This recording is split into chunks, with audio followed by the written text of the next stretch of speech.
በስመ አብ ወወልድ ወመንፈስ ቅዱስ አሐዱ አምላክ አሜን። ዘወረደ የዐቢይ ጾም የመጀመሪያው ሳምንት። የዐቢይ ጾም የመጀመሪያው ሳምንት ዘወረደ ወይም ዘመነ አዳም ይባላል። ዘወረደ ማለት ከላይ የመጣ የወረደ ማለት ነው። ስያሜውም የቅዱስ ያሬድ ነው። ትርጉሙም ከሰማያት የወረደ ማለት ነው። ቅድመ ዓለም ከአባቱ ከአብ የተወለደ፣ ድኅረ ዓለም ከድንግል ማርያም የተወለደ ነው። ስም አጠራሩና ያለና የነበረ እግዚአብሔር በፈቃዱ ዓለምን ለማዳን የመምጣቱን ምስጢር የምንረዳበት ሳምንት ነው። አዳምና ልጆቹን ከሞት ለማዳን ሲል ጌታችን መድኃኒታችን ኢየሱስ ክርስቶስ ሰው መሆኑና የፈጸመውን የማዳን ሥራ ያመለክታል። ከሰማይ ከወረደው በቀር ወደ ሰይጣን የመጣ የለም።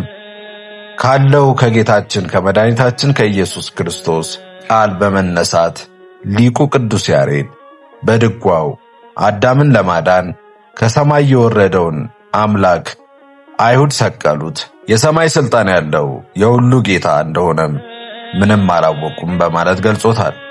ዘወረደ ጾመ ሕርቃል። የመጀመሪያው የዐቢይ ጾም መግቢያ እሁድ ዘወረደ ይባላል። በሌላ በኩል ጾመ ሕርቃል እየተባለም ይጠራል። ሕርቃል ወይም ኤራቅሊዮስ የቤዛንታይን ንጉሥ ነበር። ለክርስቲያኖች ባደረገው እርዳታ ምክንያት አንድ ሳምንት ጾሞለት ነበር። ዛሬም ድረስ ጾመ ሕርቃል እየተባለ ይጠራል። ሙሉ ታሪኩ በፍትሐ ነገሥት ትርጓሜ ላይ ይገኛል። በ641 ዓመተ ምህረት ኪሪዮስ የተባለ የፋርስ ንጉሥ ኢየሩሳሌምን ወሮ ጥቃት አደረሰ። በኢየሩሳሌም ንግሥት እሌኒ ባሰራችው ቤተ መቅደስ ውስጥ ሲገባ ንግሥቷ በክብር አስቀምጣው የነበረውን የጌታችን የመድኃኒታችን የኢየሱስ ክርስቶስ መስቀል እንደ ፀሐይ ሲያበራ አገኘው። ቢነካው አቃጠለው። ዲያቆናትን አሸክሞ ንዋያተ ቅዱሳትን ዘርፎ ወደ ፋርስ ባቢሎን ወሰደው። በዚያን ጊዜ ከጦርነቱ ያመለጡ በየጉራንጉሩ ገብተው የተሸሸጉ ሰዎች ከ14 ዓመት በኋላ ተሰብስበው ጩኸታቸውን፣ የደረሰባቸውን በደል ለክርስቲያኑ የሮም ንጉሥ ለሕርቃል ነገሩት። እርሱም ሐዋርያት በሲኖዶሳቸው ነፍስ የገደለ ሰው እስከ ዕድሜ ልኩ ይጹም ብለው ሥርዓት ሰርተዋልና እንዴት ላደርገው አላቸው። በኢየሩሳሌም የነበሩ ምዕመናን ሐሳቡን ደግፈው አንተ ጠላታችንን አጥፋልን፣ መስቀሉን አስመልስልን እንጂ የአንድ ሰው ዕድሜ ቢበዛ 70-80 ዓመት ነው፣ ጾሙን እኛ ተከፋፍለን እንጾምልሃለን ብለው ጾሙን በሚገባ ጾመውለታል። ይህንንም መሠረት በማድረግ ያላወቁ አንድ ጊዜ ጾመው ትተውታል። ያወቁ ግን ቀድመው ሐዋርያት ጾመውታል ብለው ሥርዓት አድርገው በዓመት በዐቢይ ጾም መጀመሪያ ላይ ጾመ ሕርቃል እያሉ የሚጾሙት ሆነዋል።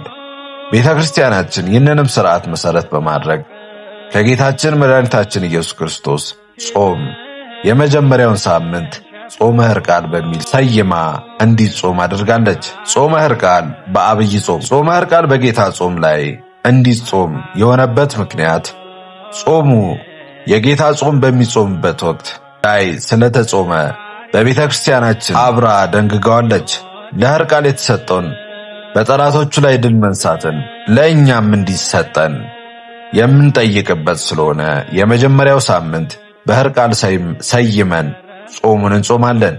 በዚህ ሳምንት ቤተ ክርስቲያን ስለ ጾም ጥቅሙና እንዴት መጾም እንዳለብን ታስተምረናለች።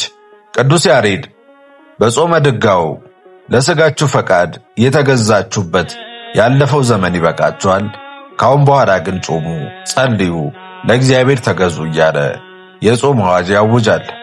ጾመ ፈቃድ ሥጋን ለፈቃደ ነፍስ፣ ፈቃደ ነፍስን ለፈቃደ እግዚአብሔር የምናስገዛበት መንፈሳዊ መሳሪያ ነው።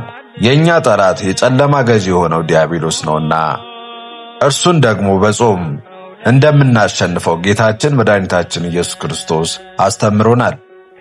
ጾም ሥጋችንን ለነፍሳችን የምናስገዛበት፣ ከፈጣሪ ጋር የምንገናኝበት የጽድቅ መንገድ፣ ለሥጋ ጤንነትም ቢሆን አስፈላጊያችን የሆነ አንዱና ዋነኛው የጽድቅ ዕቃ ጦራችን ነው። ጾመ ፈቃድ ነፍስን በፈቃደ ሥጋ ለማሰልጠን የአጋንንትን ኃይል ለመቋቋም የሚያስችል የክርስቲያኖች ጋሻ መሆኑ በሃይማኖት ለሚመሩ ምዕመናን እጅግ አስፈላጊና ከምንም በላይ የሕይወታቸው መርህ መሆን እንደሚገባ ቅዱስ ጳውሎስ በመልእክቱ እንዲህ በማለት ያስተምራል። አሁንም ወንድሞቻችን በዚህ በሥጋችን ሳለን ፈቃደ ሥጋችንን ልንሰራ አይገባም። ፈቃደ ሥጋቸውን የሚሰሩ ሰዎች በወዲያኛው ዓለም ሙታን ናቸውና የሥጋችሁን ፈቃድ በነፍሳችሁ ፈቃድ ድል ከነሳችሁት ለዘላለም ሕያዋን ትሆናላችሁ። የነፍሳቸውን ፈቃድ የሚሰሩ ሰዎች ሁሉ የእግዚአብሔር ልጆች ናቸውና። ዘመነ ጾም በቅዱስ ያሬድ ጾመ ድጓው ዘወረደ እየተባለ የሚታወቀው በጾመ አርባው ወቅት በተለይም በመጀመሪያው ሳምንት የሚገኝ ድርሰት በነግህ በሰለስት በቀትርና በሰርክ እንዲሁም ቅዳሜና እሑድ በሌሊት የሚዘመር ነው። በውስጡም የያዘው ፍሬ ሐሳብ የጾምን፣ የጸሎትን፣ የምጽዋትና የፍቅር ጠቃሚነት አጉልቶ የሚያስተምር ነው።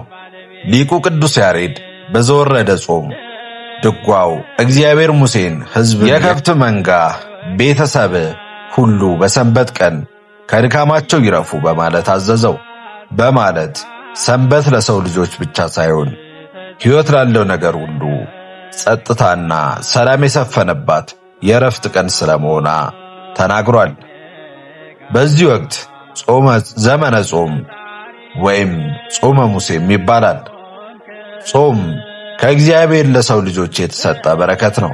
ነቢዩ ኢዩኤል ጾምን ያዙ፣ አጽኑ፣ ምህላንም አወጁ፣ ሽማግሌዎችንም ከፈጣሪያችን ቤት ሰብስባችሁ በአንድነት ሆናችሁ ወደ እግዚአብሔር ጩኹ እንዲል ጾመ አበው ቅዱሳን ሊቃውንት ቤተ ክርስቲያን በጊዜ ቀምረው በበታ ወስነው በሁኔታ ገድበው ባስቀመጡልን ወቅት ከእህልና ከውሃ በመከልከልና ሰውነትን በማድከም ብቻ ሳይሆን ለስህተት ከሚዳረጉ ነገሮችና ቦታዎች ተቆጥቦ በጸሎት መትጋትም እጅጉን አስፈላጊ ነው። ልበ አምላክ ቅዱስ ዳዊትም ይህንንም እውነታ በተመለከተ እንዲህ ይላል። እኔ ግን እዘንልን ለምንልን ባሉኝ ጊዜ ማቅ ለብሼ አዘንኩላቸው፣ ሰውነቴን በጾም አደከምኳት፣ ለመናዬም እኔንም ወደ መጥቀም ተመለሰችልኝ።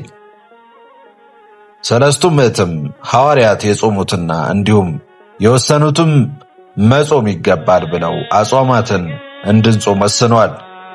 እግዚአብሔር አምላክ ጾሙን የበረከት ጾም ያደርግልን። አሜን። ወስብሐት ለእግዚአብሔር።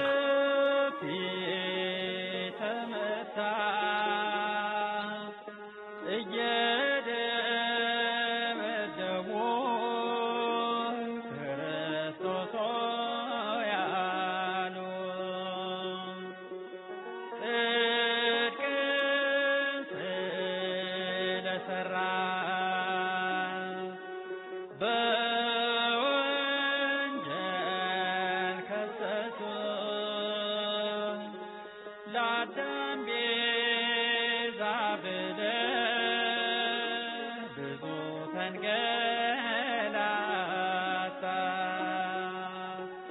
አልፋና ኦሜጋ ፈጣሪ ሆንክ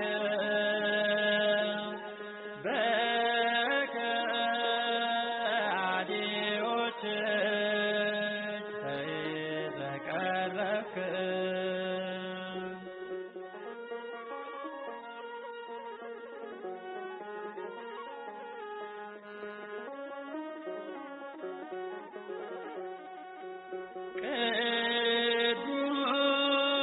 ቅዱሳት እጆች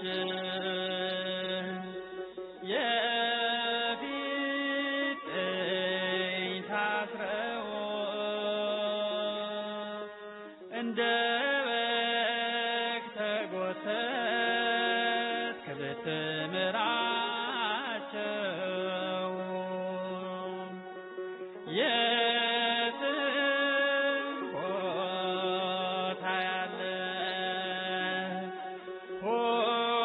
ሁሉን የምታውቅ